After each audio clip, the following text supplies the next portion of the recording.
कभी आपने सोचा है, अगर भगवान हर कण कण में है, तो फिर हमारी पूजा सिर्फ मंदिर, मस्जिद या चर्च की दीवारों के भीतर ही क्यों सिमट कर रह जाती है?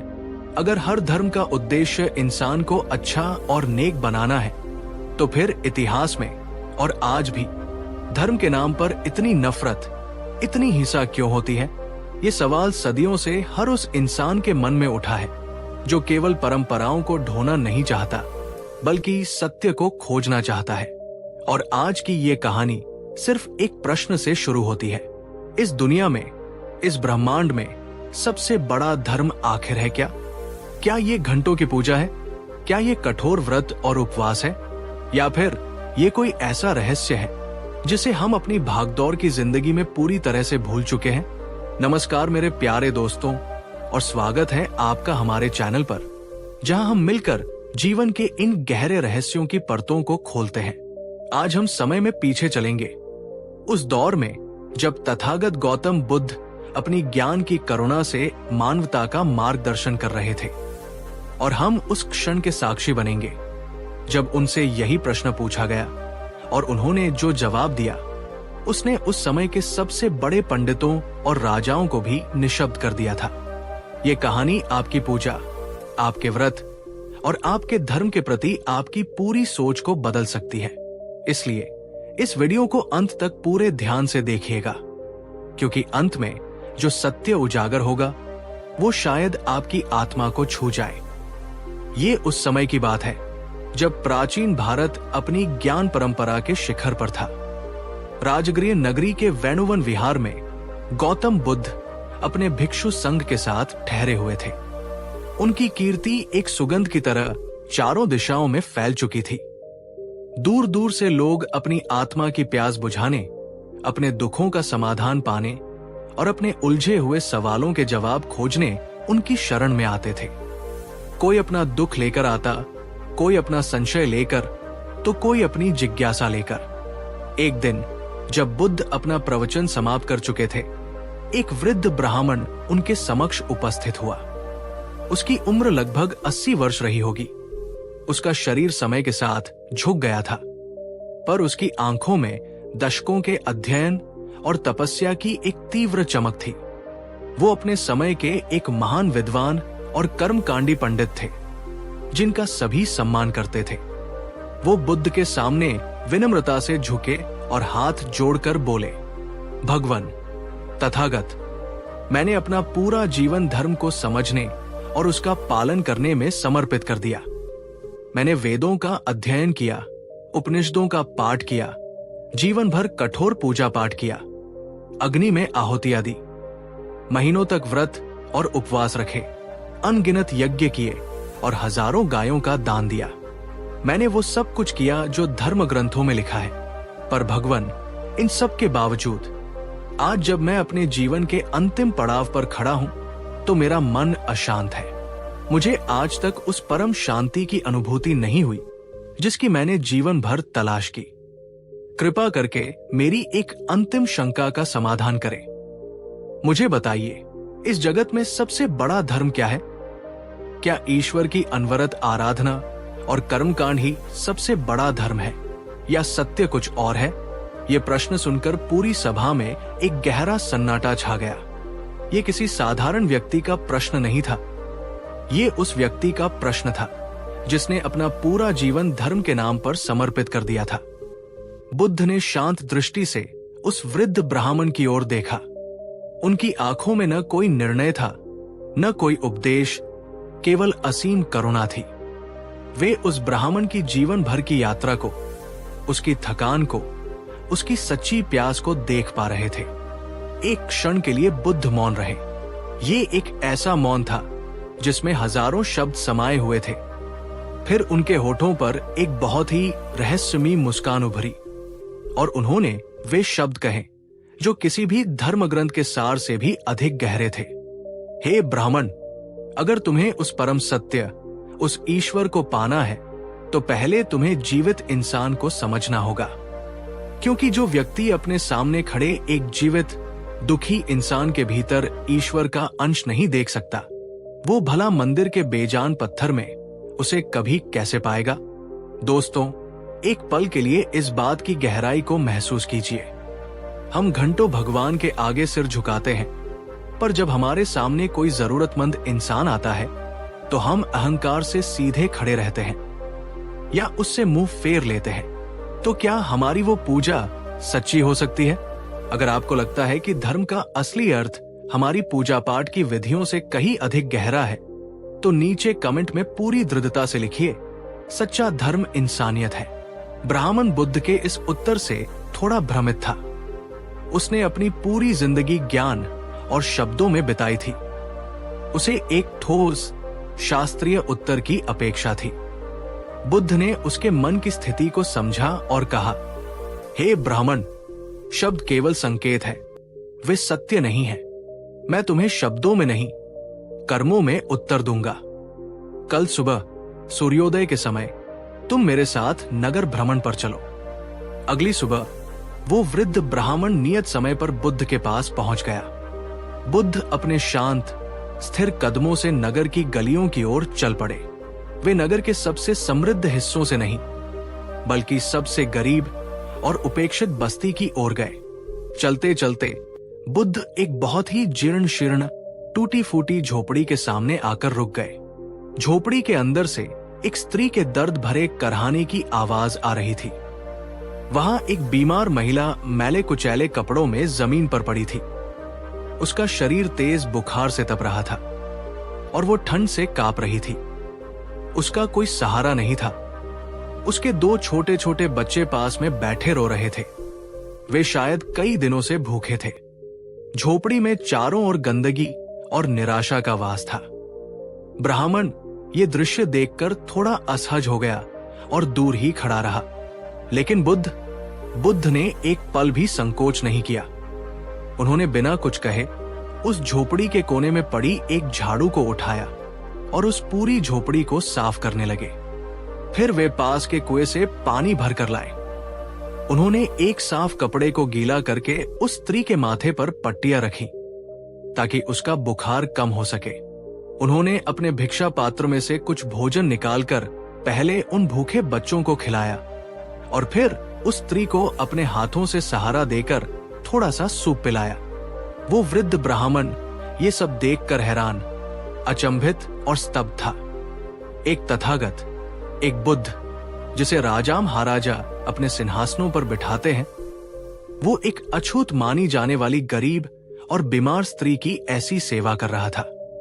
उससे रहा नहीं गया। उसने लगभग डांटते हुए कहा, भगवान, ये आप क्या कर रहे हैं? आप तो एक बुद्ध हैं। आपको तो समाधि में लीन होकर ईश्वर की साधना करनी चाहिए और आप यहाँ इस गंदी झोपड़ी में इस अपवित्र स्त्री की सेवा कर रहे हैं। ये आपके स्तर का कार्य नहीं है। बुद्ध ने अपना काम करते करते बिना उसकी ओर देखे मुस्कुराते हुए कहा, हे ब्राह्मण, मैं वही तो कर रहा हूं। मैं अपने ईश्वर की ही साधना कर रहा हूं। तुम जिसे धर्म ग्रंथों में पढ़ते हो, मैं उसे यहां जीवित देख रहा हूं। जो धर्म एक भूखे की भूख नहीं मिटा सकता, जो पूजा एक दुखी व्यक्ति की पीड़ा को महसूस नहीं कर सकती और जो साधना एक रोते हुए के आंसू नहीं पोंछ सकती, वो धर्म नहीं। वो केवल एक मानसिक भ्रम है, एक अहंकार का प्रदर्शन है। बुद्ध ने उस दिन बिना एक भी शास्त्रीय श्लोक बोले धर्म का सबसे बड़ा सत्य सिखा दिया। उन्होंने कहा, सेवा ही सच्ची पूजा है, करुणा ही सच्चा व्रत है और निस्वार्थ प्रेम ही इस संसार का सबसे बड़ा और एकमात्र सच्चा धर्म है। एक दिन विहार में शाम के समय बुद्ध के प्रिय शिष्य आनंद ने उनसे पूछा, भंते, लोग तो कहते हैं कि फूल चढ़ाने से, दीपक जलाने से और मंत्रों का जाप करने से हमारे पाप धुल जाते हैं और हमें पुण्य मिलता है। क्या ये सब गलत है? क्या हमें पूजा नहीं करनी चाहिए? बुद्ध मुस्कुराए, नहीं आनंद, पूजा करना गलत नहीं है, फूल चढ़ाना गलत नहीं है। ये मन को एकाग्र करने, श्रद्धा प्रकट करने का एक माध्यम हो सकता है। पर समस्या तब शुरू होती है जब इंसान ये मानने लगता है कि केवल फूल चढ़ाने से उसके भीतर के कांटे नष्ट हो जाएंगे। अगर तुम्हें लगता है कि तुम्हारी पूजा से तुम्हारे व्रत से भगवान प्रसन्न होता है, पर तुम्हारा हृदय अन्याय, क्रोध, घृणा और द्वेष से भरा हुआ है, तो वो पूजा तुम्हें शांति नहीं देगी, बल्कि तुम्हें और अधिक अंधा और अहंकारी बना देगी। तुम्हें लगेगा कि तुम तो बड़े धार्मिक हो, पर असल में तुम धर्म से कोसों दूर होगे। फिर उन्होंने पूजा, व्रत और धर्म की एक नई क्रांतिकारी परिभाषा दी। जिस दिन तुम अपने सबसे बड़े शत्रु को भी, जिसने तुम्हारा सबसे बुरा किया हो, उसे अपने मन से, सच्चे हृदय से माफ कर दोगे, उस दिन समझना तुमने ब्रह्मांड की सबसे बड़ी पूजा संपन्न कर ली। जिस दिन तुम सड़क पर पड़े किसी घायल जानवर को उठाकर उसकी पीड़ा को कम कर दोगे, या किसी दुखी इंसान के कंधे पर हाथ रखकर उसके आंसू पोंछ दोगे, उस दिन समझना कि तुमने सबसे बड़ा और सबसे पवित्र व्रत रखा है। और आनंद, जिस दिन तुम किसी भी इंसान को, चाहे वो कितना भी छोटा हो, गरीब हो या तुमसे भिन्न हो, उसे अपने से नीचा समझना बंद कर दोगे और उसके भीतर भी उसी आत्मा का दर्शन करोगे जो तुम्हारे भीतर है, उस दिन समझना कि तुमने धर्म के सार को, उसके मर्म को समझ लिया है। दोस्तों, बुद्ध की ये परिभाषा सुनने के बाद मैं आपसे पूछता हूं, आपके हिसाब से सबसे बड़ा धर्म क्या है? मंदिर में की गई 1 घंटे की पूजा, पूरे दिन का कठोर व्रत, या किसी जरूरतमंद की मदद में बिताए गए 5 मिनट की करुणा? नीचे कमेंट में अपनी सच्ची राय बताइए। मैं आपके हर जवाब को जरूर पढ़ूंगा और समझूंगा। एक बार कोसल के राजा प्रसेनजित, जो बुद्ध के बड़े अनुयायी थे, उनसे मिलने आए। राजा का आगमन बड़े ठाट बाट से हुआ। उनके साथ सैकड़ों सैनिक, राजपुरोहित और दान करने के लिए बहुमूल्य सामग्री से लदे हुए रथ थे। राजा ने बुद्ध के चरणों में प्रणाम किया और बड़े गर्व से कहा, भगवान, मैं आपसे और आपके संघ के लिए आशीर्वाद लेने आया हूं। मैंने आज ही 100 गायों का महादान किया है, सो निर्धन परिवारों को सोने के बर्तन बांटे हैं और एक विशाल यज्ञ का आयोजन किया है। कृपया बताइए, क्या यह सबसे बड़ा धर्म नहीं है? क्या इससे मुझे परम पुण्य की प्राप्ति नहीं होगी? बुद्ध ने राजा की ओर शांति से देखा। उनकी आंखों में राजा के लिए प्रशंसा नहीं, बल्कि एक गहरी करुणा थी। उन्होंने बहुत ही विनम्रता से पूछा, हे राजन, आपका दान प्रशंसनीय है, पर मुझे एक बात बताइए, क्या आपके राज्य में अब भी कोई ऐसा नागरिक है जो रात को भूखा सोता है? राजा ने थोड़ा झिझकते हुए कहा, हाँ भगवान, कुछ गरीब और भिखारी तो हर राज्य में होते ही हैं। बुद्ध ने कहा, तो फिर राजन, तुम्हारा ये दान, तुम्हारा ये यज्ञ अधूरा है। बुद्ध ने आगे समझाया, राजन, दान का मूल्य सोने चांदी से नहीं, बल्कि दान के पीछे छिपी हुई भावना से मापा जाता है। अगर तुम्हारा दान किसी जरूरतमंद की पीड़ा को कम करने के लिए है, तो वो धर्म है। पर अगर तुम्हारा दान केवल अपने पुण्य को बढ़ाने, अपने अहंकार को संतुष्ट करने या लोगों से प्रशंसा पाने के लिए है, तो वो धर्म नहीं, अधर्म बन जाता है। 100 गायों का दान करने से कहीं बड़ा धर्म है किसी एक भूखे इंसान को प्रेम से एक रोटी खिला देना। बुद्ध ने राजा प्रसेनजित से आगे कहा, राजन, जो व्यक्ति अपने हृदय से, अपनी आत्मा से दया का, करुणा का, प्रेम का दान देता है, वही सच्चा धनी और वही सच्चा धर्मी है। इस संसार में अगर कोई सबसे बड़ा धर्म है, तो वो है दयालु और करुणावान होना। जब बुद्ध अपने महापरिनिर्वाण के अंतिम दिनों में कुशीनगर के सालवन में लेटे हुए थे, तब उनके परम शिष्य आनंद और अन्य भिक्षु आंखों में आंसू लिए उनके चारों ओर बैठे थे। आनंद ने रोते हुए पूछा, भंते, आपके जाने के बाद हम किसका अनुसरण करेंगे? हमें बताइए, आपकी दृष्टि में इस दुनिया का सार क्या है? सबसे बड़ा, सबसे श्रेष्ठ धर्म क्या है? बुद्ध ने अपनी आंखें खोली। उनकी आवाज अत्यंत क्षीण, पर पहले से भी अधिक गहरी और स्पष्ट थी। उन्होंने वे अंतिम शब्द कहे जो उनकी पूरी शिक्षा का सार है। आनंद, सुनो, इस संसार का सबसे बड़ा धर्म है अहिंसा और मैत्री। विचारों में, हिंसा न करना, वाणी में हिंसा न करना, कर्मों में हिंसा न करना। जो दूसरों को किसी भी प्रकार से दुख देता है, चाहे वो शारीरिक हो या मानसिक, वो वास्तव में अपने ही भीतर नरक का निर्माण करता है। और जो व्यक्ति बिना किसी भेदभाव के सभी प्राणियों के प्रति, चाहे वो मनुष्य हो, पशु हो या कोई भी जीव, अपने हृदय में प्रेम और करुणा का भाव रखता है, वो जहां भी जाता है अपने साथ स्वर्ग को लेकर जाता है। इसलिए मेरे शिष्यों, मेरी भिक्षुओं, अगर तुम सच में मुझे पूजना चाहते हो, मेरी वंदना करना चाहते हो, तो मेरे लिए किसी पत्थर की मूर्ति पर फूल मत चढ़ाना, किसी मंदिर में जाकर मेरे नाम के दिए मत जलाना। बल्कि जब तुम्हें कोई भूखा दिखे तो उसे अपने हिस्से का भोजन दे देना। जब तुम्हें कोई दुखी या रोता हुआ मिले तो उसके पास बैठकर उसे एक सच्ची मुस्कुराहट दे देना। जब कोई गिरा हुआ हो तो उसे सहारा देकर उठा देना।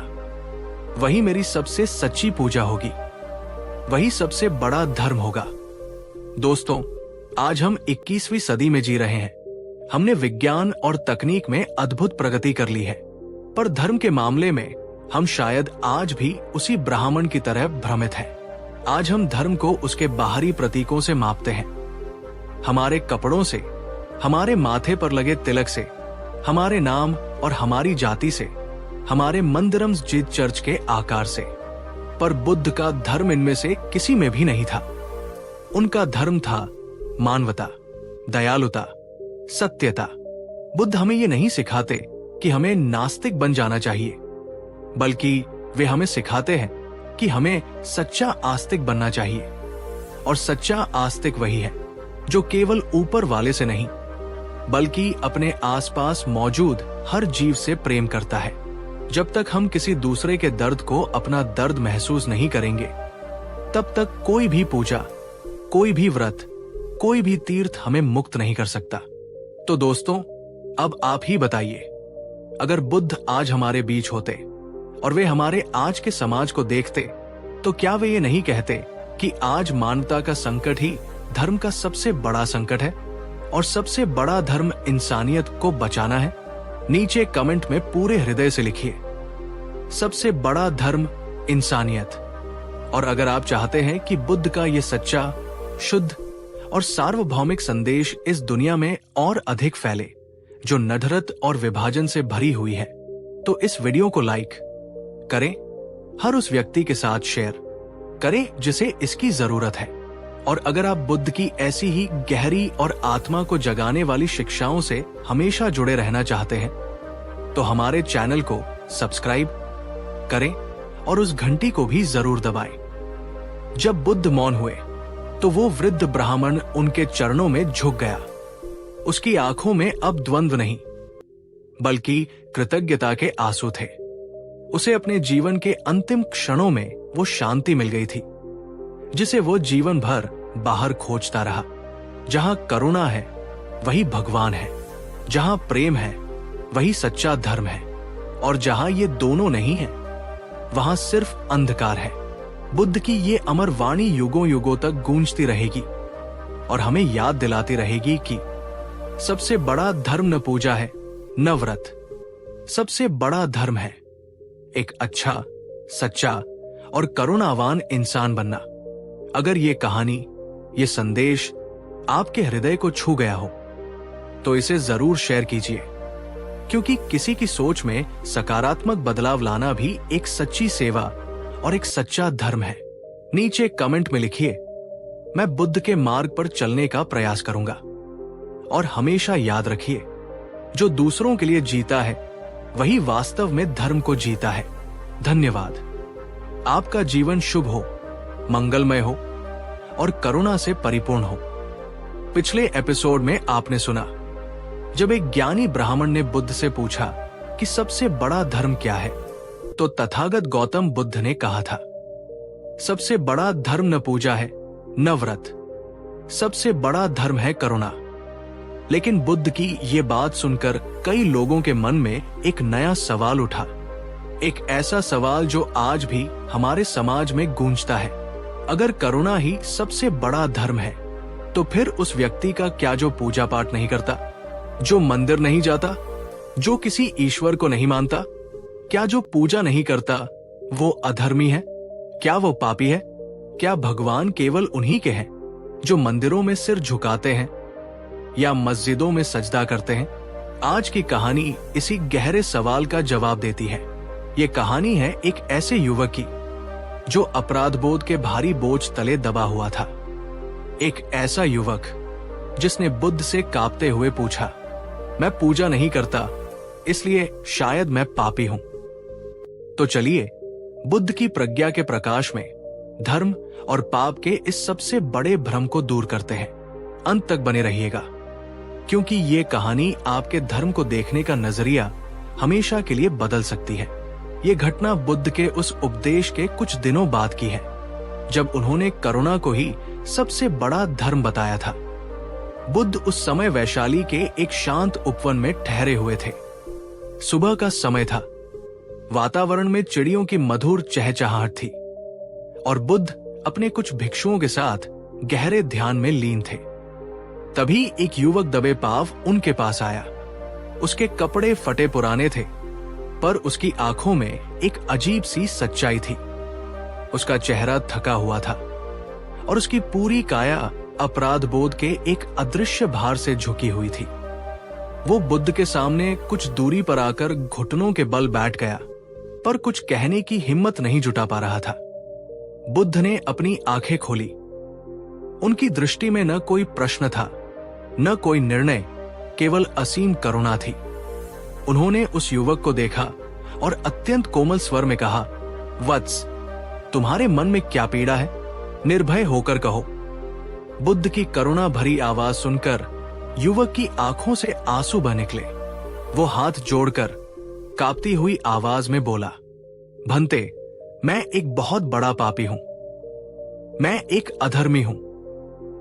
मेरे गांव के लोग, मेरे माता पिता सभी मुझसे यही कहते हैं। मैं पूजा नहीं करता, मैं कभी मंदिर नहीं जाता, न मैं कोई व्रत रखता हूं और न ही मुझे कोई मंत्र या जप आता है। मैं ईश्वर के अस्तित्व पर भी संदेह करता हूं। सब कहते हैं कि मैं नास्तिक हूं और नास्तिक होना सबसे बड़ा पाप है। क्या ये सच है भगवान? क्या सच में मैं एक अधर्मी हूं जो नरक में जाएगा? दोस्तों, एक पल के लिए इस युवक की जगह खुद को रखकर देखिए। क्या आपने भी कभी खुद से ये सवाल पूछा है? क्या समाज के बनाए हुए धर्म के पैमानों पर खुद को तौलकर कभी खुद को कमतर या पापी महसूस किया है? क्या भगवान सिर्फ उन्हीं का होता है जो रोज सुबह शाम आरती करते हैं, या उसका भी जो मंदिर तो नहीं जाता पर किसी भूखे को अपनी रोटी का टुकड़ा दे देता है? अगर आपको लगता है कि इंसानियत ही सच्चा धर्म है, तो नीचे कमेंट में लिखिए, धर्म वही जो दिल से निकले। आपका ये छोटा सा वाक्य इस संदेश को और शक्ति देगा। युवक का प्रश्न सुनकर बुद्ध के चेहरे पर एक गहरी मुस्कान फैल गई। उन्होंने कहा, वत्स, उठो। तुम पापी या अधर्मी नहीं हो, तुम बस अज्ञानी हो। तुम धर्म के असली अर्थ को नहीं जानते। तुम सोचते हो कि पूजा का मतलब है किसी बाहरी ईश्वर को कुछ फूल और प्रसाद चढ़ाकर खुश करना, ताकि वो बदले में तुम्हारी इच्छाएं पूरी कर दे। ये धर्म नहीं, ये तो एक सौदा है, एक व्यापार है। लेकिन सच्ची पूजा तो स्वयं को निर्मल बनाने की प्रक्रिया है। अपने भीतर के क्रोध, घृणा, ईर्ष्या और लोभ को मिटाने का अभ्यास ही सच्ची पूजा है। युवक ये सुनकर चौंका। उसने कहा, स्वयं को निर्मल बनाना, वो कैसे होता है भगवान? बुद्ध मुस्कुराए। जब तुम किसी की सफलता देखकर ईर्ष्या नहीं करते, बल्कि उसके लिए प्रसन्न होते हो, तब तुम सबसे बड़ी पूजा कर रहे होते हो। जब तुम किसी को धोखा देने के अवसर पर भी ईमानदारी का मार्ग चुनते हो, तब तुम सबसे बड़ी पूजा कर रहे होते हो। जब तुम किसी असहाय और पीड़ित जीव के प्रति अपने हृदय में सच्ची करुणा महसूस करते हो और उसकी मदद के लिए अपना हाथ बढ़ाते हो, तब तुम उस क्षण में सबसे बड़ी और सबसे पवित्र पूजा कर रहे होते हो। क्योंकि वत्स, भगवान किसी पत्थर की मूर्तियों में नहीं, वो तुम्हारे शुद्ध कर्मों में तुम्हारी निर्मल चेतना में बसता है। बुद्ध ने अपनी बात को और सरल बनाने के लिए एक उदाहरण दिया। कल्पना करो, एक व्यक्ति है जो रोजाना सुबह नदी में 100 डुबकियां लगाता है, ये सोचकर कि उसके पाप धुल जाएंगे। फिर वो मंदिर जाता है, घंटों पूजा करता है और महंगे प्रसाद चढ़ाता है। पर जैसे ही वो मंदिर से बाहर निकलता है, वो एक गरीब भिखारी को देखकर मुंह फेर लेता है, एक व्यापारी से झूठ बोलता है और अपने पड़ोसी से ईर्ष्या करता है। और एक दूसरा व्यक्ति है जो कभी मंदिर नहीं जाता, पर वो रोज अपनी कमाई का एक छोटा सा हिस्सा किसी भूखे को खाना खिलाने में लगाता है। वो कभी झूठ नहीं बोलता और हर किसी से प्रेम और सम्मान से बात करता है। अब तुम ही बताओ, दोनों में से कौन सच में धार्मिक है? किसके कर्म ईश्वर के अधिक निकट हैं? युवक ने बिना किसी संकोच के सिर झुका लिया और बोला, भगवान, जिसने भूखे को खिलाया और जो सत्य और प्रेम के मार्ग पर चला, वही सच्चा धर्मी है। बुद्ध की आंखों में एक चमक आई। वे बोले, तो फिर वत्स, तुम समझ गए, सबसे बड़ा धर्म कोई बाहरी पूजा पाठ नहीं, बल्कि आंतरिक शुद्धि और सेवा है। आप बताइए दोस्तों, आपके हिसाब से कौन ज्यादा धार्मिक है? वो जो दिन में 100 बार राम राम या अल्लाह अल्लाह जपता है, पर उसके मन में दूसरों के लिए नफरत है? या वो जो कोई नाम नहीं जपता, पर किसी रोते हुए के आंसू पोंछ देता है?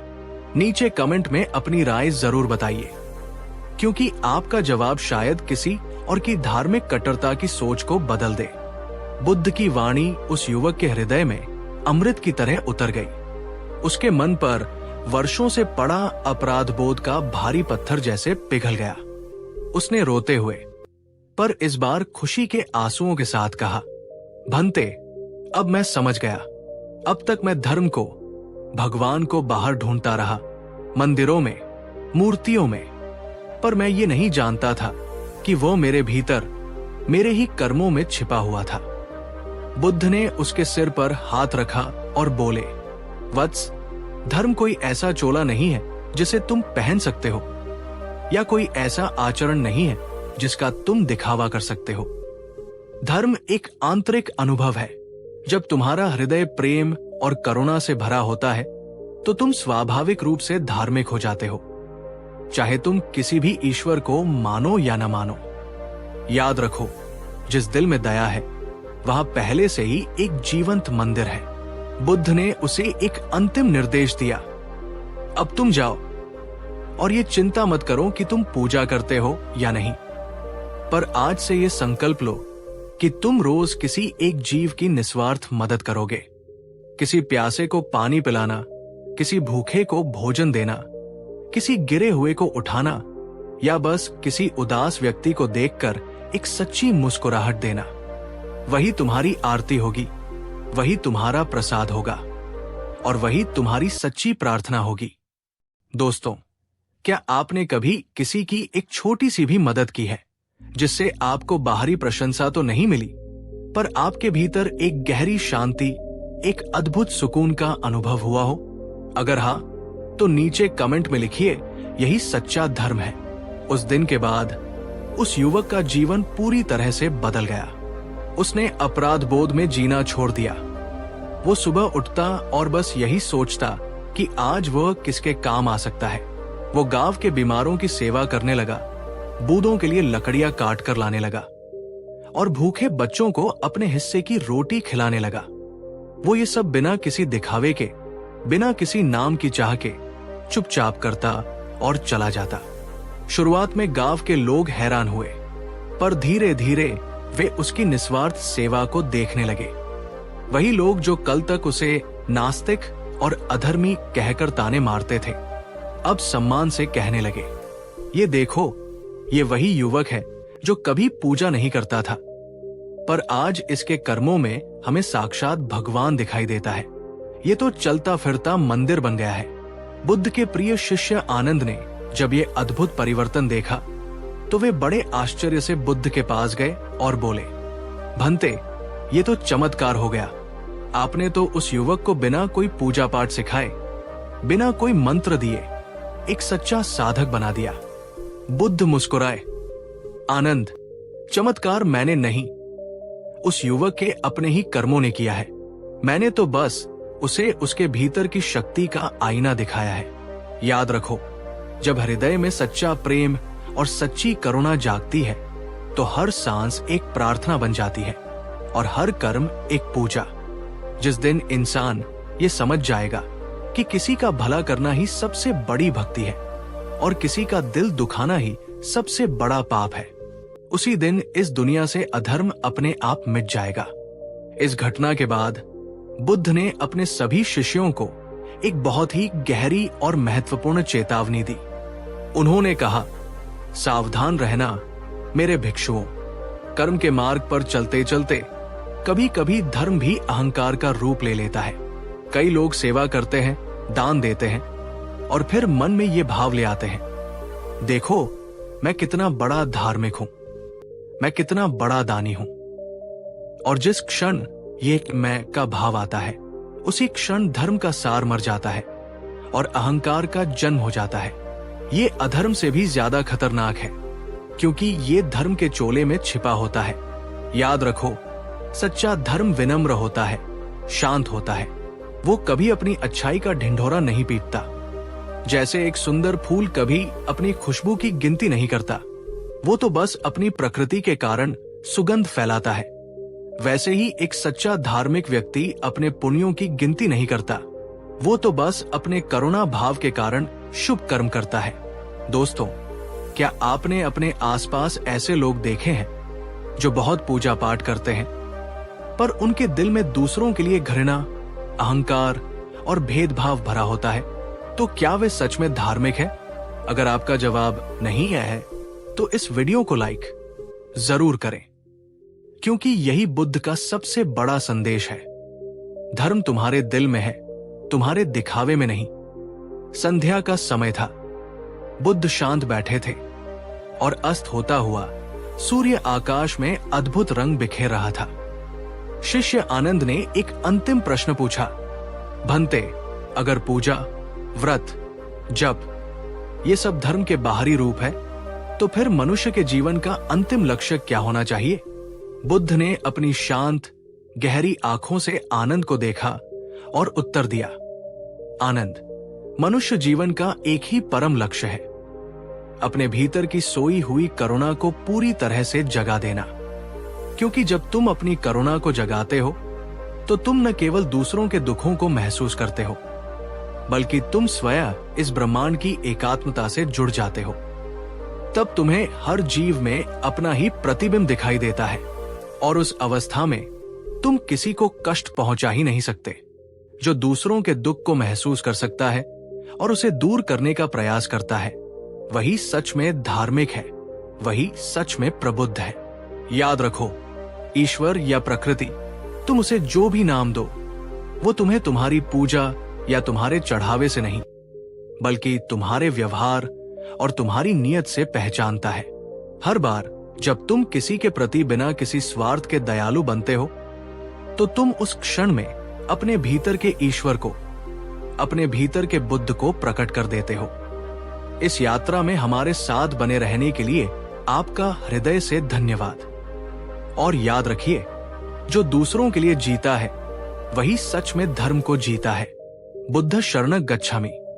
पिछले एपिसोड में आपने सुना, जब एक अपराध बोध से भरे युवक ने बुद्ध से पूछा कि क्या पूजा न करने वाला पापी होता है, तो तथागत गौतम बुद्ध ने कहा था, जो पूजा नहीं करता पर किसी जरूरतमंद की मदद करता है वही सच्चा धर्मी है।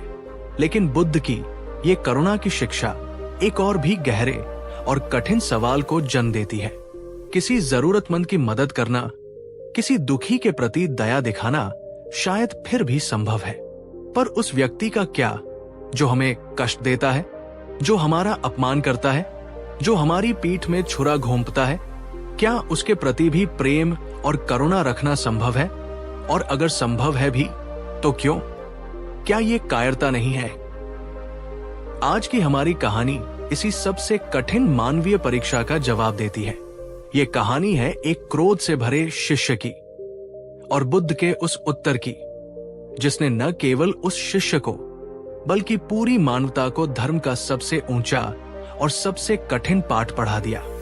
तो चलिए बुद्ध की प्रज्ञा के प्रकाश में ये समझने का प्रयास करते हैं कि अपने शत्रु से प्रेम करना कायरता नहीं, बल्कि परम वीरता क्यों है।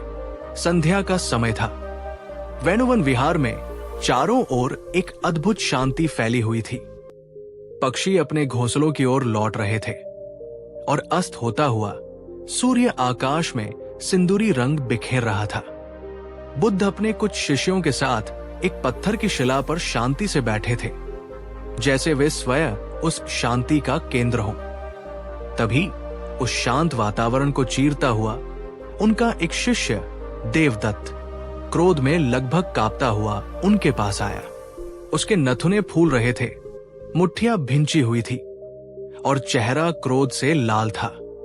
वो बुद्ध के सामने आकर रुका और उग्र स्वर में बोला, भंते, आज मेरा घोर अपमान हुआ है। राजगृह के बाजार में सबके सामने एक व्यापारी ने मुझे सार्वजनिक रूप से अपमानित किया। उसने मुझे झूठा कहा, पाखंडी कहा, मूर्ख कहा। उसकी कही हुई बातें अभी भी मेरे कानों में जहर की तरह घुल रही है। मेरा खून खौल रहा है। मैं उससे इसका बदला लेना चाहता हूं। मैं उसे सबक सिखाना चाहता हूं। देवदत्त की आंखों में प्रतिशोध की ज्वाला धधक रही थी। बुद्ध ने अपनी शांत करुणामय दृष्टि उस पर डाली, जैसे कोई शांत झील उफनते हुए झरने को देख रही हो।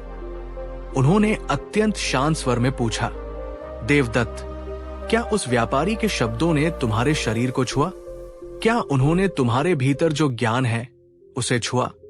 देवदत्त ने अधीरता से कहा, नहीं भंते, पर उसने मेरे सम्मान को, मेरी प्रतिष्ठा को गहरी चोट पहुंचाई है। बुद्ध के होठों पर एक हल्की रहस्यमयी मुस्कान आई। देवदत्त, सच्चा सम्मान दूसरों की जुबान पर नहीं रहता, वो तुम्हारे अपने मन की स्थिरता में निवास करता है। अगर तुम्हारा सम्मान इतना कमजोर है कि किसी के कुछ शब्द उसे चोट पहुंचा सकते हैं, तो वो सम्मान था ही नहीं, वो तुम्हारा अहंकार था। अगर तुम अपने शत्रु से नफरत करते हो, तो तुम उसके द्वारा फेंके गए जहर को पी लेते हो और उसके बराबर हो जाते हो।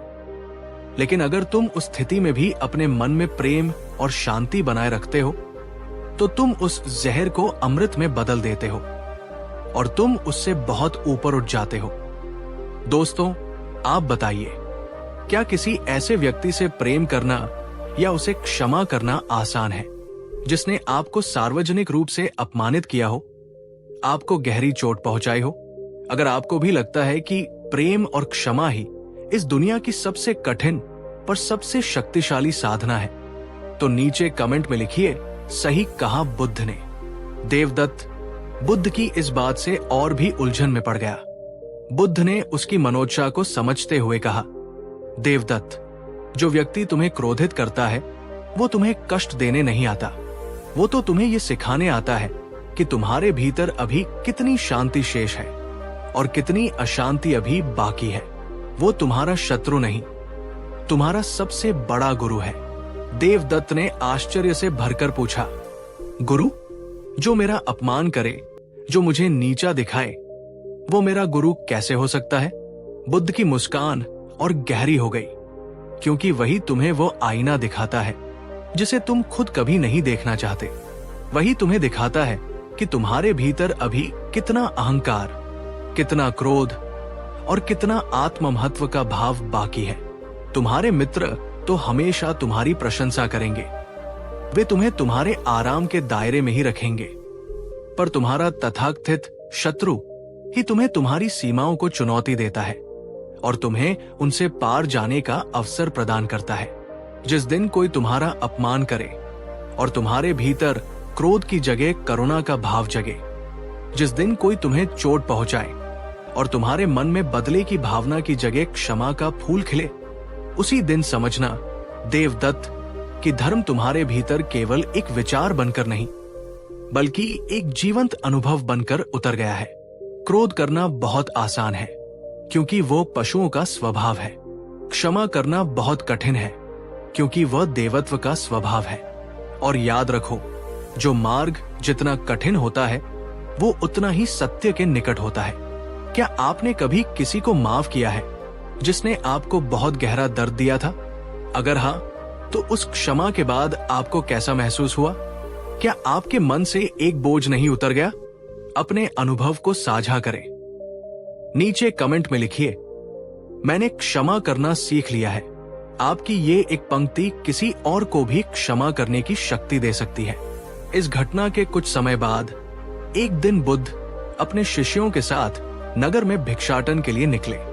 रास्ते में एक व्यक्ति जो बुद्ध की बढ़ती प्रसिद्धि से ईर्ष्या करता था, उनके सामने आया और बिना किसी कारण के उन पर गालियों की बौछार करने लगा। उसने बुद्ध के लिए अत्यंत कटु और अपमानजनक शब्दों का प्रयोग किया। बुद्ध के शिष्य, विशेषकर आनंद, ये सुनकर गुस्से से भर गए। वे उस व्यक्ति को दंड देना चाहते थे, पर बुद्ध शांत रहे, अविचलित। वे चुपचाप सब कुछ सुनते रहे। उनके चेहरे पर न क्रोध का कोई भाव था, न दुख का। वे बस शांति और करुणा से उस व्यक्ति को देखते रहे। जब वो आदमी गालियां देते देते थक गया और चला गया, तब आनंद ने बड़े दुख और क्रोध से बुद्ध से पूछा, भंते, आपने उसे रोका क्यों नहीं? आपने उसे कोई उत्तर क्यों नहीं दिया? उसने तो आपका इतना घोर अपमान किया। बुद्ध रुके और उन्होंने आनंद से एक सरल सा प्रश्न पूछा, आनंद, यदि कोई व्यक्ति तुम्हारे लिए एक उपहार लेकर आए और तुम उस उपहार को स्वीकार करने से मना कर दो, तो वो उपहार किसके पास रहता है? आनंद ने कुछ सोचते हुए कहा, भगवान, वो उपहार देने वाले के पास ही रह जाएगा। बुद्ध मुस्कुराए और बोले, ठीक इसी प्रकार आनंद, उस व्यक्ति ने मुझे गालियों और अपमान का उपहार दिया, पर मैंने उसे स्वीकार ही नहीं किया। तो अब बताओ, वो उपहार किसके पास लौट गया? मैंने उसकी गालियां स्वीकार नहीं की, इसलिए वे उसी के पास लौट गई, और अब वे उसी को जलाएंगी, मुझे नहीं। जो तुम्हें अपमान दे, उसे तुम बदले में मौन और करुणा का आशीर्वाद दो, क्योंकि वो अज्ञानी है, वो पीड़ा में है। वो तुम्हारे भीतर की शांति की परीक्षा लेने आया है। उस परीक्षा में उत्तीर्ण हो जाओ। दोस्तों, क्या आप कभी किसी ऐसे इंसान से मिले हैं जो बिना किसी वजह के आपको बुरा भला कह देता है? अगर हाँ, तो अगली बार जब ऐसा हो तो बुद्ध की ये उपहार वाली बात याद रखिएगा। याद रखिए, वो आपका दर्पण है जिसमें आपको अपने भीतर की शांति को देखना है। वो आपका शत्रु नहीं। नीचे कमेंट में लिखिए, मैं अब अपने शत्रुओं से भी प्रेम करना सीख रही हूं। कहानी यही खत्म नहीं होती। कुछ दिनों बाद बुद्ध को समाचार मिला कि वही व्यक्ति जिसने उन्हें गालियां दी थी, वो गंभीर रूप से बीमार पड़ गया है। वो इतना निर्धन और अकेला था कि कोई भी उसकी देखभाल करने वाला नहीं था। लोग उसकी कटु वाणी के कारण उससे घृणा करते थे। ये सुनकर बुद्ध ने अपने शिष्यों से कहा, चलो उस व्यक्ति के घर चलते हैं, उसे हमारी जरूरत है। शिष्य चकित रह गए। आनंद ने कहा, भंते, आप उसी व्यक्ति के घर जाने की बात कर रहे हैं जिसने आपका इतना अपमान किया था? बुद्ध मुस्कुराए, हाँ आनंद, वही। क्योंकि क्रोध को क्रोध से नहीं जीता जा सकता, अंधकार को अंधकार से नहीं मिटाया जा सकता। अंधकार को मिटाने के लिए प्रकाश की ही जरूरत होती है, और घृणा को मिटाने के लिए प्रेम की ही जरूरत होती है। यही दुनिया को बदलने का एकमात्र रास्ता है। वे उसके टूटे फूटे घर पहुंचे। वो व्यक्ति पीड़ा से कराह रहा था। बुद्ध ने स्वयं अपने हाथों से उसके घावों को साफ किया, उसे दवा दी और उसके सिर पर हाथ रखकर अपनी मैत्री और करुणा की ऊर्जा प्रवाहित की। उन्होंने कहा, मित्र, जो तुम हो वही मैं भी हूं। हम दोनों एक ही चेतना के अंश हैं। बस अंतर इतना है कि तुम्हें अभी अज्ञान के अंधकार में भटकना है और मुझे तुम्हें प्रेम का प्रकाश दिखा देना है। वो व्यक्ति बुद्ध के इस अकल्पनीय व्यवहार को देखकर फूट फूट कर रो पड़ा। उसके आंसू केवल पीड़ा के नहीं, पश्चाताप के थे। उसने बुद्ध के चरणों में गिरकर कहा, भंते, मैंने आपको अपमानित किया, मैंने आपसे घृणा की और आप मेरी सेवा करने आए हैं। मुझसे बड़ा पापी कोई नहीं। बुद्ध ने उसे उठाया और कहा, जो शत्रु को दंड देता है वो एक साधारण मानव है, पर जो अपने शत्रु से भी निस्वार्थ प्रेम करता है और उसे क्षमा कर देता है वही दिव्य है, वही बुद्धत्व के मार्ग पर है। उस व्यक्ति के हृदय से घृणा का सारा विष धुल गया। वो बुद्ध का परम अनुयायी बन गया। उसने जान लिया कि सच्चा धर्म किसी ग्रंथ या पूजा में नहीं, बल्कि उस प्रेम में है जो सबसे कठिन, सबसे अयोग्य व्यक्ति के लिए भी जीवित रहता है। दोस्तों, क्या आपने कभी ऐसा अनुभव किया है कि किसी के साथ निरंतर अच्छा व्यवहार करने से उसकी नफरत भी प्रेम में बदल गई? अगर हाँ, तो इस वीडियो को लाइक करें, क्योंकि प्रेम की ये परिवर्तनकारी शक्ति ही बुद्ध की सबसे बड़ी और सबसे सच्ची शिक्षा है। इस घटना के बाद बुद्ध ने अपने सभी शिष्यों को एकत्रित किया और उन्हें धर्म का सार समझाया। उन्होंने कहा, मेरे भिक्षुओं, आज इस बात को अपने हृदय में हमेशा के लिए अंकित कर लो। नहीं वेरेन वेरानी समन्तीत कुदाचनम, अवेरेंच समन्ति इस धम्मो सनंतनो। अर्थात इस संसार में वैर से वैर कभी शांत नहीं होता। वैर केवल अवैर प्रेम से ही शांत होता है। यही शाश्वत नियम है, यही सनातन धर्म है। अगर कोई तुम्हारा अपमान करे तो समझना वो तुम्हें एक परीक्षा दे रहा है, एक अवसर दे रहा है ये जांचने का कि तुम अपने मन के कितने स्वामी बन चुके हो।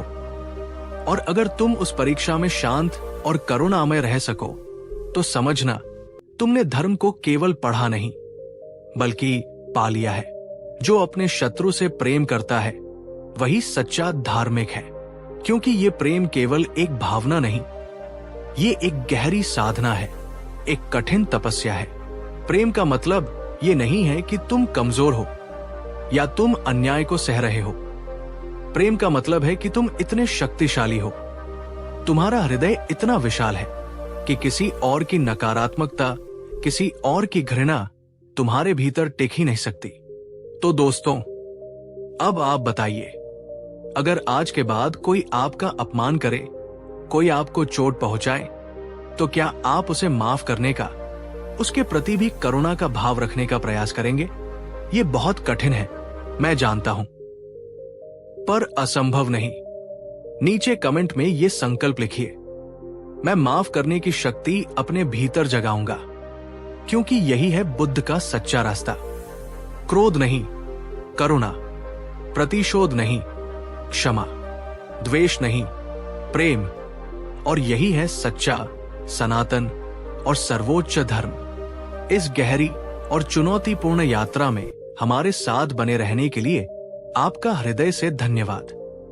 कहानी अब उस मोड़ पर पहुंच चुकी है जहां बुद्ध के शब्द अब सिर्फ कानों में नहीं बल्कि हमारी आत्मा की गहराइयों में उतरने लगे हैं। पिछले एपिसोड में आपने सुना कि कैसे बुद्ध ने सिखाया कि अपने शत्रु से प्रेम करना ही धर्म की सबसे ऊंची अवस्था है। परंतु इस शिक्षा ने कई लोगों के मन में, विशेषकर उन लोगों के मन में जो धर्म को पूजा पाठ और कर्म कांडों से मापते थे, एक नई उलझन पैदा कर दी। कोसल के राजा प्रसेनजित, जो कभी सोने चांदी में धर्म को ढूंढते थे, अब बुद्ध के चरणों में बैठे थे। वे बुद्ध की हर बात को आत्मसात कर रहे थे, पर उनका मन अभी भी पारंपरिक धर्म की परिभाषाओं में उलझा हुआ था। उनकी आंखों में एक गहरा सवाल था और बुद्ध के चेहरे पर उस सवाल का शांत, मौन उत्तर। आज की हमारी कहानी वहीं से शुरू होती है जहां बुद्ध हमें धर्म के बाहरी चोले से निकालकर उसके सच्चे, धड़कते हुए हृदय तक ले जाते हैं। राजा प्रसेनजित ने हाथ जोड़कर बड़ी विनम्रता से पूछा, भगवान, आपने हमें करुणा, क्षमा और प्रेम का पाठ पढ़ाया, पर मेरे पुरोहित कहते हैं कि राज्य के कल्याण के लिए, देवताओं को प्रसन्न करने के लिए बड़े बड़े यज्ञ, पूजा पाठ और मंदिरों का निर्माण ही सबसे बड़ा धर्म है। मैं भ्रमित हूं, भगवान, कृपा करके मेरा मार्गदर्शन करें। इस संसार में मनुष्य के लिए सबसे बड़ा धर्म क्या है? बुद्ध ने अपनी शांत, गहरी आंखों से राजा की ओर देखा और मुस्कुराते हुए कहा, राजन, तुम मुझसे पूछते हो कि सबसे बड़ा धर्म क्या है, पर धर्म को समझने से पहले ये समझना बहुत जरूरी है कि धर्म क्या नहीं है। राजा ने सिर झुका दिया और पूरी सभा कान लगाकर सुनने लगी। बुद्ध बोले, धर्म वो नहीं है जो तुम भव्य मंदिरों की ऊंची दीवारों में खोजते हो। धर्म वो नहीं है जो तुम किसी विशेष दिन, किसी त्योहार पर ही निभाते हो। और धर्म वो भी नहीं है जो किसी एक पवित्र किताब के पन्नों में कैद है। धर्म तो एक जीवंत नदी की तरह है राजन।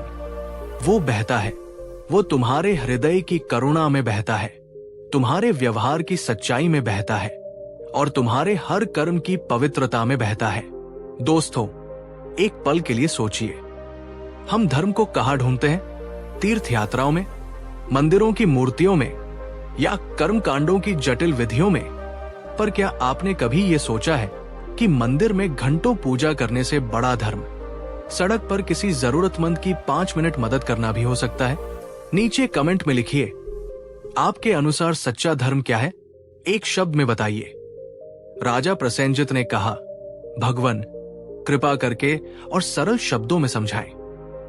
बुद्ध आगे बोले, हे राजन, जब कोई भूखा प्यासा तुम्हारे दरवाजे पर आता है और तुम अपने हिस्से की रोटी और पानी उसे दे देते हो, वो धर्म है। जब कोई क्रोध और घृणा में भरकर तुम्हें अपशब्द कहता है और तुम बदले में उस पर अपनी शांति और करुणा बरसाते हो, मौन रह जाते हो, वो धर्म है। जब तुम अपने महल में काम करने वाले सबसे छोटे सेवक के साथ भी वैसा ही सम्मानपूर्ण व्यवहार करते हो जैसा तुम अपने पुत्र या किसी राजकुमार से करते हो, वो धर्म है। और जब तुम्हारे पास किसी को चोट पहुंचाने की पूरी शक्ति हो पर तुम उसे क्षमा कर देते हो, उसे अभय दान दे देते हो, वो इस संसार का सबसे बड़ा धर्म है। धर्म कोई सिद्धांत नहीं है राजन, धर्म एक जीवंत आचरण है। ये तुम्हारे हर कर्म में झलकता है।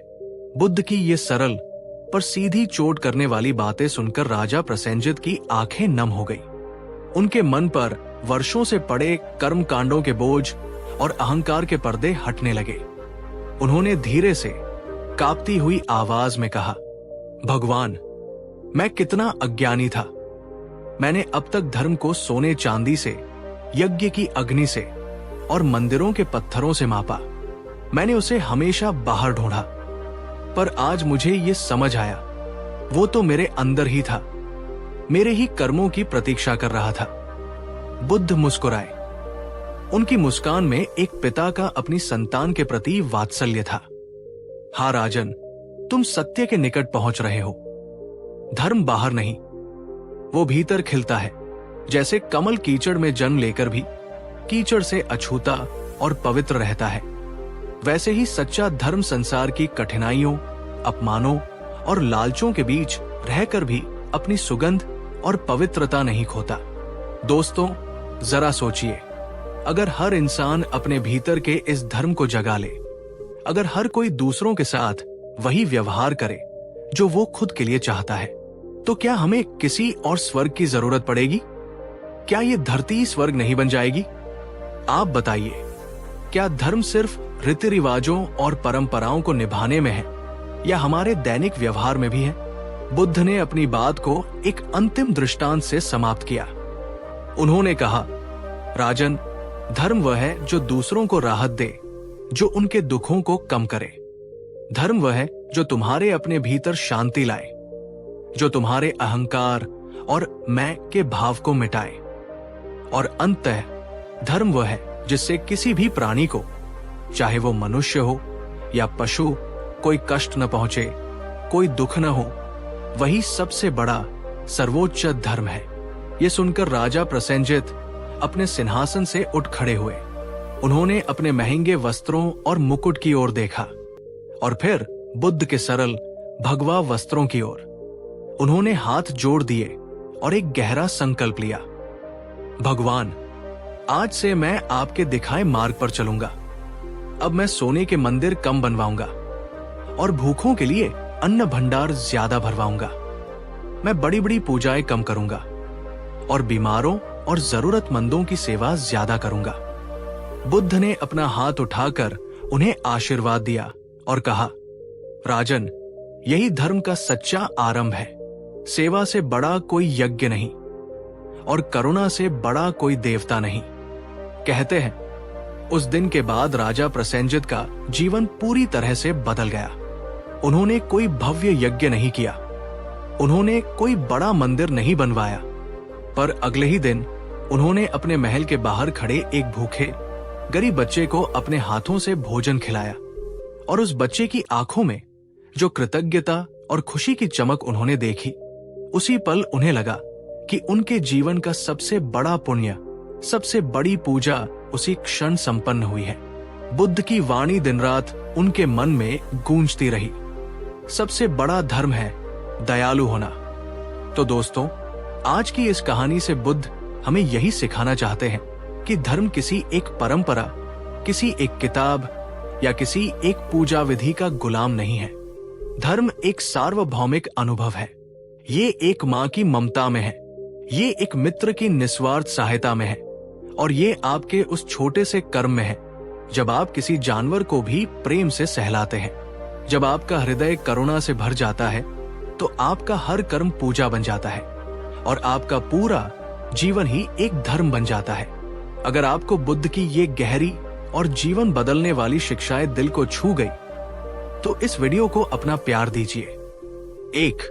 इस आत्मिक यात्रा में हमारे साथ बने रहने के लिए आपका हृदय से धन्यवाद। याद रखिए, आपको धार्मिक बनने के लिए कहीं जाने की जरूरत नहीं है, बस एक बेहतर इंसान बन जाइए। बुद्ध शरणं गच्छामि कहानी अब अपने अंतिम और सबसे गहरे पड़ाव पर पहुंच चुकी है। पिछले एपिसोड में हमने सुना कि कैसे बुद्ध ने राजा प्रसेनजित को समझाया कि धर्म मंदिरों की दीवारों में नहीं, बल्कि हमारे हृदय की करुणा और हमारे कर्मों की पवित्रता में बसता है। राजा को ये तो समझ आ गया था कि सेवा और दया ही सच्चा धर्म है, पर उसके मन में एक नया और उससे भी गहरा प्रश्न उठ खड़ा हुआ था। एक ऐसा प्रश्न जो हर उस इंसान के मन में उठता है जो सच में एक अच्छा जीवन जीना चाहता है। आज की हमारी ये कहानी इस श्रृंखला का समापन भी है और सार भी। ये हमें उस अंतिम सत्य की ओर ले जाती है जहां धर्म केवल एक बाहरी आचरण नहीं, बल्कि एक आंतरिक रूपांतरण बन जाता है। तो चलिए बुद्ध की प्रज्ञा के इस अंतिम प्रकाश में अपने भीतर के उस रहस्य को जानने का प्रयास करते हैं, जिसे समझ लेने के बाद धर्म को निभाना नहीं पड़ता, धर्म स्वयं हमारा स्वभाव बन जाता है। राजा प्रसेनजित अब लगभग रोज ही बुद्ध के उपदेश सुनने आने लगा था। अब वो एक राजा की तरह नहीं, बल्कि एक सच्चे शिष्य, एक जिज्ञासु की तरह आता था। हर सुबह वह राजमहल की भीड़, राजनीति के शोर और दिखावे की दुनिया से दूर उस शांत बोधिवरी के नीचे बैठ जाता, जहां बुद्ध शांत चित्त होकर मौन में ही बहुत कुछ कह जाते थे। उस दिन जब बुद्ध ने अपना प्रवचन समाप्त किया तो राजा के मन में फिर एक नया प्रश्न उठा, एक ऐसा प्रश्न जो उसके अपने ही अंतर्मन से उभरा था। उसने सिर झुकाकर बड़ी ही विनम्रता से कहा, भगवान, आपकी कृपा से अब मैं ये जान गया हूं कि सबसे बड़ा धर्म दया और सेवा है, पर जब मैं ऐसा करने का प्रयास करता हूं तो एक बड़ी बाधा मेरे सामने खड़ी हो जाती है। भगवान, कई बार मैं दूसरों के प्रति अच्छा करना चाहता हूं, मैं शांति रखना चाहता हूं, मैं क्षमा करना चाहता हूं, पर मेरे ही भीतर से क्रोध, अहंकार, ईर्ष्या और लोभ की लहरें उठने लगती हैं। वे मेरे अच्छे इरादों पर हावी हो जाती हैं। मैं बाहर से तो शांत दिखने का प्रयास करता हूं, पर भीतर एक युद्ध चलता रहता है। भगवान, क्या ऐसे में धर्म निभाना संभव है? मैं अपने ही भीतर के इन शत्रुओं से कैसे लड़ूं? बुद्ध ने धीरे से अपनी आंखें खोली और राजा की ओर एक गहरी, भेदक दृष्टि से देखा। वे मुस्कुराए, जैसे वे इसी प्रश्न की प्रतीक्षा कर रहे हों। राजन, आज तुमने धर्म का सबसे सच्चा और सबसे गहरा प्रश्न किया है।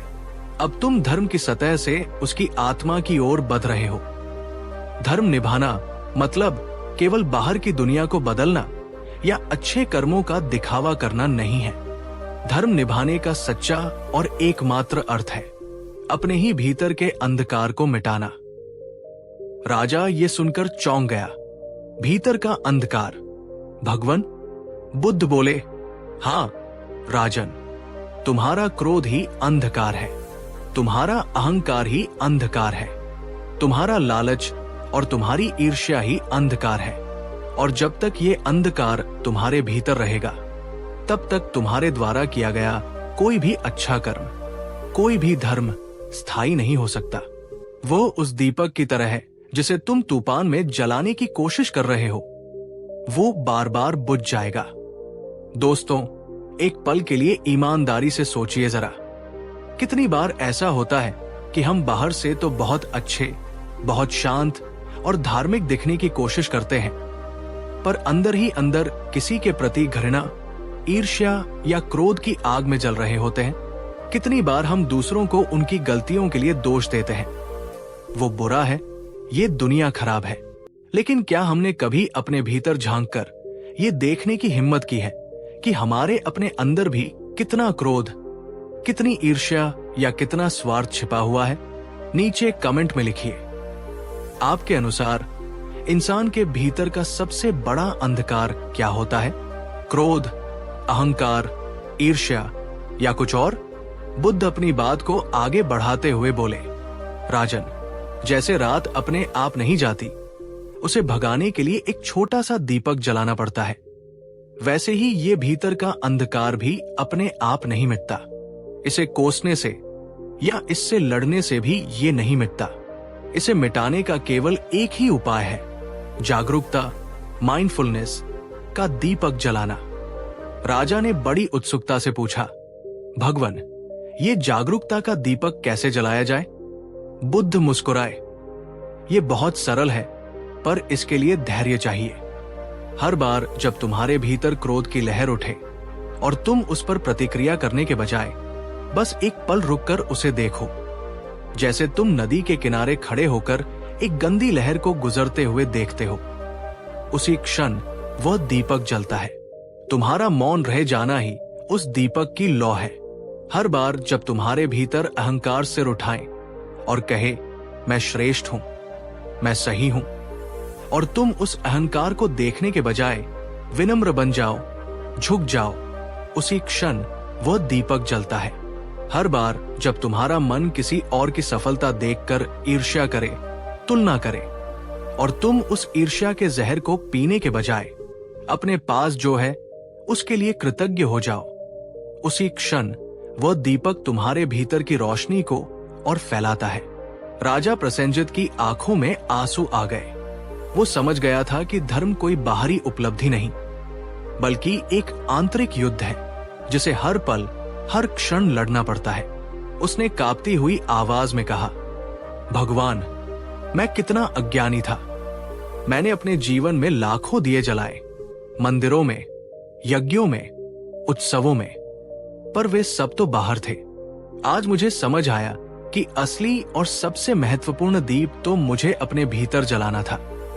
बुद्ध ने करुणा से कहा, सही कहा राजन, बाहर का दीपक तो हवा के एक झोंके से भी बुझ जाता है, पर तुम्हारे भीतर जो जागरूकता और प्रज्ञा का दीप एक बार जल जाता है, उसे कोई तूफान, कोई आंधी नहीं बुझा सकती।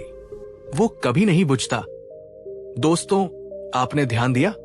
बुद्ध हमें यही सिखा रहे हैं। धर्म कोई पूजा या व्रत नहीं है जिसे कुछ देर करके समाप्त कर दिया जाए। धर्म तो 24 घंटे की, अपने ही मन पर की जाने वाली साधना है। ये आत्मशुद्धि की एक सतत प्रक्रिया है। तो आइए आज से हम सब एक संकल्प करें। हर दिन हम अपने भीतर की किसी एक बुराई को, किसी एक नकारात्मक आदत को पहचानेंगे और उसे मिटाने का, उसे जागरूकता के प्रकाश में लाने का प्रयास करेंगे। ये एक छोटी सी आदत लग सकती है, लेकिन यही असली धर्म निभाना है। अगर आप इस संकल्प से सहमत हैं, तो नीचे कमेंट में लिखिए, मैं अपने भीतर का दीप जलाऊंगा। बुद्ध ने अपनी अंतिम और सबसे शक्तिशाली बात कही, राजन, धर्म निभाने का सच्चा अर्थ है हर दिन, हर क्षण स्वयं को बेहतर बनाना। जो व्यक्ति अपने ही भीतर के क्रोध को, अपने ही अहंकार को अपनी ही ईर्ष्या को जीत लेता है, वही इस दुनिया का सच्चा विजेता बन जाता है। क्योंकि बाहरी शत्रुओं पर विजय तो कोई भी वीर पा सकता है, पर अपने ही मन पर विजय केवल एक सच्चा साधक ही पाता है। ये सुनकर राजा प्रसेनजित पूरी तरह से रूपांतरित हो चुका था। वो अपने राजसी सिंहासन से उतरा, अपने मुकुट को एक तरफ रखा और एक साधारण शिष्य की तरह बुद्ध के चरणों में बैठ गया। उसने अत्यंत नम्रता से कहा, भगवान, आज मुझे समझ आया, किसी दूसरे राज्य को जीतना बड़ी बात नहीं है। स्वयं को जीतना ही इस जीवन की सबसे बड़ी विजय और सबसे बड़ा धर्म है। और उस दिन बुद्ध की आंखों में वो असीम करुणा चमक रही थी, जो हर भटकी हुई आत्मा को उसके घर, उसके अपने भीतर की रोशनी की ओर ले जाती है। राजा प्रसन्नजित मौन हो गया, क्योंकि उसने आज धर्म के बारे में केवल सुना नहीं था, बल्कि उसने धर्म को अनुभव किया था। तो दोस्तों, बुद्ध की इन 5 कहानियों की श्रृंखला आज यहां समाप्त होती है। हमने अपनी यात्रा एक प्रश्न से शुरू की थी, सबसे बड़ा धर्म क्या है?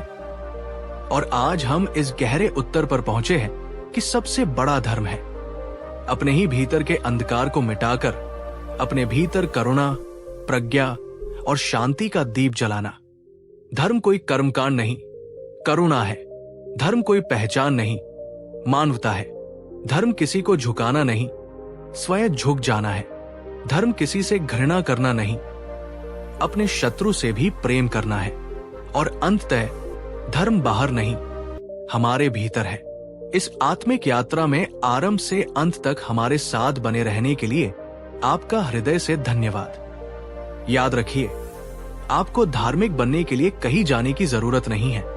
बस हर दिन अपने भीतर एक छोटा सा दीपक जला लीजिए। बुद्ध शरण गच्छामि, धम्म शरण गच्छामि, संघं शरण गच्छामि। कहानी 2। कभी कभी जिंदगी में हमें ऐसे लोग मिलते हैं जिनका काम ही शायद यही होता है, हमें नीचा दिखाना। चाहे हम कितनी भी मेहनत कर लें, कितना भी अच्छा करने की कोशिश करें, वे हमारी हर बात में एक कमी, एक गलती ढूंढ ही लेते हैं। वे हमारे सपनों का मजाक उड़ाते हैं, हमारी कोशिशों पर सवाल उठाते हैं और हमें बार बार ये महसूस कराते हैं कि हम किसी लायक नहीं हैं। क्या आपके साथ भी कभी ऐसा हुआ है? अगर हाँ, तो मैं चाहता हूं कि आप एक पल के लिए रुकें और नीचे कमेंट में पूरी ईमानदारी से लिखें, हाँ, मेरे साथ भी हुआ है। आप पाएंगे कि आप अकेले नहीं हैं। ये एक सार्वभौमिक पीड़ा है जिसे हम सब कभी न कभी महसूस करते हैं। आज हम इसी पीड़ा का समाधान खोजेंगे, गौतम बुद्ध की एक बहुत ही गहरी और जीवन बदल देने वाली कहानी के माध्यम से। आज हम जानेंगे कि जब कोई तुम्हें बार बार नीचा दिखाए तो तुम्हें क्या करना चाहिए।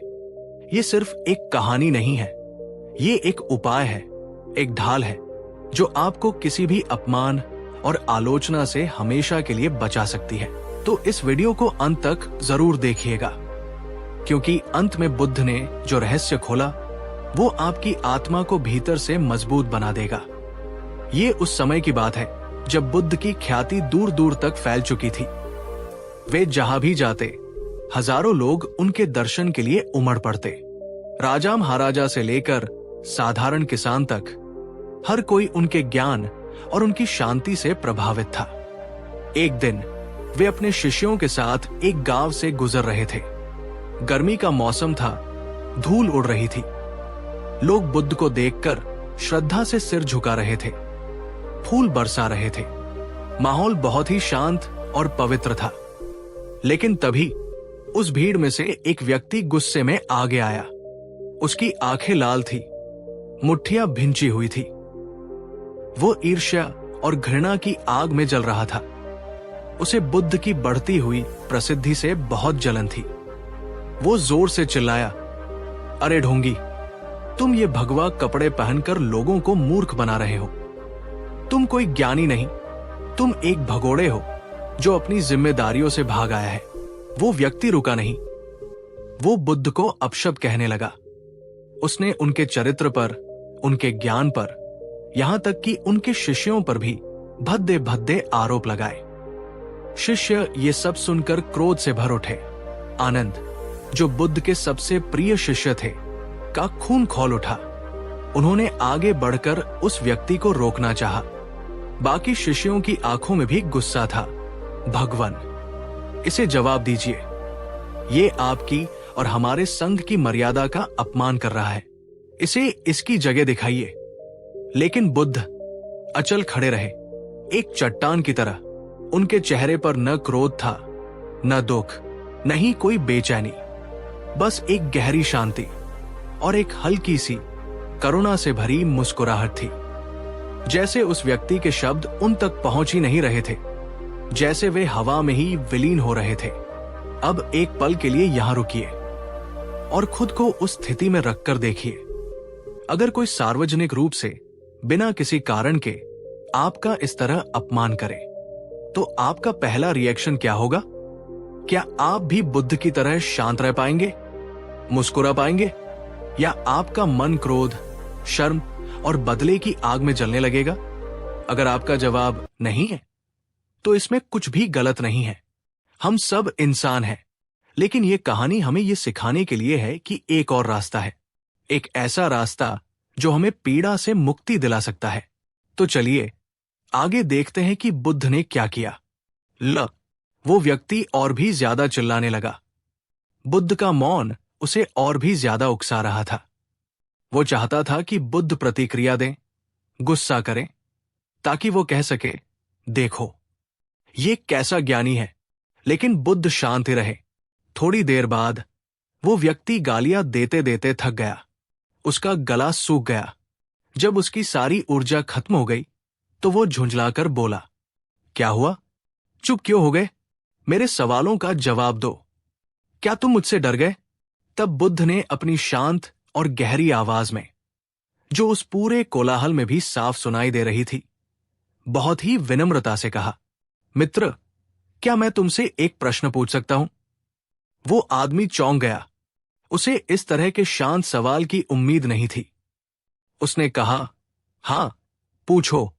बुद्ध ने कहा, अगर कोई व्यक्ति तुम्हारे लिए कोई उपहार लेकर आए, कोई भेंट लेकर आए, और तुम उस उपहार को स्वीकार करने से मना कर दो, तो वो उपहार अंत में किसके पास रह जाएगा? उस आदमी ने थोड़ा सोचा, फिर थोड़ा अहंकार से बोला, ये तो सीधी सी बात है। अगर मैं उपहार नहीं लूंगा, तो वो उसी के पास रह जाएगा जो उसे लेकर आया था। अब बुद्ध की आंखों में एक गहरी चमक आई। उन्होंने मुस्कुराकर बहुत ही प्रेम और करुणा से कहा, ठीक इसी तरह मित्र, तुमने अभी अभी मुझे क्रोध और अपशब्दों का जो उपहार दिया है, मैं उसे स्वीकार करने से इनकार करता हूं। इसलिए ये उपहार अब भी तुम्हारे ही पास है। क्या आपने इस उत्तर की गहराई को महसूस किया? ये सिर्फ शब्द नहीं है, ये एक पूरा जीवन दर्शन है। मैंने तुम्हारा उपहार स्वीकार नहीं किया। बुद्ध हमें हमारे जीवन का सबसे बड़ा रहस्य बता रहे हैं। जब कोई आपको नीचा दिखाता है, जब कोई आपका अपमान करता है, तो वो असल में अपनी नकारात्मकता, अपना जहर, अपनी पीड़ा आपको एक उपहार के रूप में दे रहा होता है। लेकिन उस जहर को पीना या नहीं पीना, ये चुनाव हमेशा हमेशा आपके हाथ में होता है। कोई आपको जबरदस्ती जहर नहीं पिला सकता। यही है असली उपाय। अगली बार जब कोई अपनी बातों से आप पर हमला करे, तो लड़ने या दुखी होने से पहले अपने मन में बुद्ध के इन शब्दों को दोहराए, मैं इस उपहार को स्वीकार नहीं करता। ये एक मानसिक ढाल की तरह काम करता है, जो उस नकारात्मकता को आप तक पहुंचने से पहले ही लौटा देती है।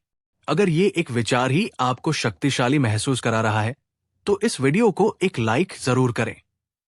यह हमें बताता है कि यह संदेश आप तक पहुंच रहा है। वो व्यक्ति बुद्ध का उत्तर सुनकर स्तब्ध रह गया। उसके पास कहने के लिए कुछ नहीं था। भीड़ में भी सन्नाटा छा गया। लोगों को पहली बार समझ आया कि सच्ची शक्ति चिल्लाने में नहीं, शांत रहने में है। वो व्यक्ति शर्मिंदा होकर चुपचाप वहां से चला गया। बाद में जब शिष्य बुद्ध के साथ आश्रम लौटे, तो उन्होंने पूछा, भगवान, आपने उसे जवाब क्यों नहीं दिया? आपने उसे ये क्यों नहीं दिखाया कि वो गलत है? बुद्ध ने समझाया, जब कोई व्यक्ति क्रोध की आग में जल रहा हो, तो उस पर तर्क का पानी डालने से कोई फायदा नहीं। वो उस समय कुछ भी सुनने या समझने की स्थिति में नहीं होता। उस समय मौन ही सबसे अच्छा जवाब है। फिर उन्होंने एक और गहरी बात कही, जब कोई तुम्हें नीचा दिखाता है तो वो तुम्हें एक अवसर दे रहा होता है। अवसर अपनी शांति का अभ्यास करने का, अवसर अपनी सहनशीलता को परखने का, अवसर ये देखने का कि क्या तुम्हारी खुशी और शांति सच में तुम्हारी अपनी है या वो दूसरों के शब्दों पर निर्भर है। दोस्तों, इस नजरिए को समझने की कोशिश कीजिए। हम जिसे अपमान कहते हैं, बुद्ध उसे अभ्यास का अवसर कह रहे हैं। वो व्यक्ति आपका दुश्मन नहीं, आपका शिक्षक बन जाता है। वो आपको सिखा रहा है कि आपकी आंतरिक स्थिरता कितनी मजबूत है। वो आपको एक आईना दिखा रहा है जिसमें आप देख सकते हैं कि क्या आप अभी भी दूसरों की राय के गुलाम हैं। क्या आप अपनी सबसे बड़ी चुनौती को अपने सबसे बड़े शिक्षक के रूप में देख सकते हैं? अगर हाँ, तो आपकी आधी पीड़ा उसी क्षण खत्म हो जाएगी। नीचे कमेंट में लिखिए, मैं बुद्ध की तरह शांत रहूंगा। ये आपके अवचेतन मन के लिए एक शक्तिशाली संदेश होगा। रात के समय बुद्ध ने अपने शिष्यों को एक और गहरी शिक्षा दी। उन्होंने कहा, कोई तुम्हें नीचा महसूस नहीं करा सकता जब तक तुम खुद अपनी सहमति न दे दो। इसका मतलब है, दूसरे के शब्द तभी शक्तिशाली होते हैं जब हमारे भीतर का कोई हिस्सा उन पर विश्वास करने लगता है। उन्होंने समझाया, अगर कोई मुझे मूर्ख कहे तो मैं बस खुद से 2 सवाल पूछता हूं। पहला, क्या उसकी बात में कोई सच्चाई है? क्या मैंने सच में कोई मूर्खतापूर्ण काम किया है? अगर जवाब हां है, तो मुझे गुस्सा क्यों होना? मुझे तो उसका धन्यवाद करना चाहिए कि उसने मुझे मेरी गलती दिखाई ताकि मैं खुद को सुधार सकूं। और अगर जवाब नहीं है, तो मुझे गुस्सा क्यों होना? ये तो बस उसका अपना विचार है, उसकी अपनी अज्ञानता है। एक अज्ञानी व्यक्ति की बात पर क्रोध करना तो और भी बड़ी मूर्खता है। ये आत्मनिरीक्षण की प्रक्रिया ही सच्ची स्वतंत्रता है। आपकी कीमत, आपका आत्मसम्मान किसी और के सर्टिफिकेट पर निर्भर नहीं है। आप कौन हैं, ये आप जानते हैं।